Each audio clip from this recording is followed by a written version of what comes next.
السلام عليكم ورحمة الله وبركاته، ازيكم عاملين ايه؟ لو بتحتاري كل يوم هتاكلي ايه، هتطبخي ايه، هتتغدي ايه، اشتركي في قناتي وكل يوم هنزلك اكلاتي وخدي فكرة واطبخي بكرة. وزي ما انتم شايفين كده اكلة اليوم النهاردة احلى قرنبيط.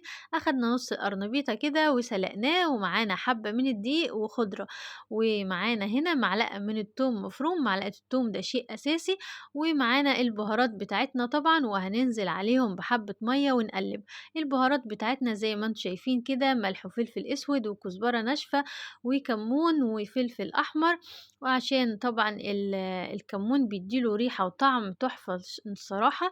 وهتفضلي تقلبي كده لحد ما العجينة بتاعتك تاخد القوام المتماسك. احتاجت حبة دقيق تكتري، احتاجت حبة مية لحد ما توصلي القوام اللي انت شايفاه ده. وهتعملي الكمية اللي انت عايزاها على قد القرنبيط. هتعملي قرنبيطة كاملة يبقى هتكتري كمية العجينة اللي موجودة عندك.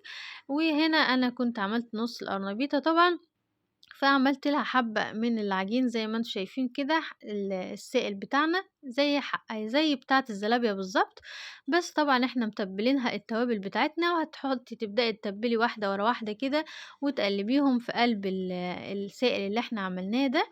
وهتكوني محضرة الطاسة بتاعتنا زي ما انتم شايفين. الطريقة دي أمي كانت بتعملها لنا من غير ولا بيض ولا أي تكاليف، فالطريقة دي موفرة وفي نفس الوقت بتديكي طعم جميل. التوم والخضرة اللي انت بتحطيهم في قلب العجينة اللي احنا عملناها دي بتديها ريحة وطعم يجنن الصراحة.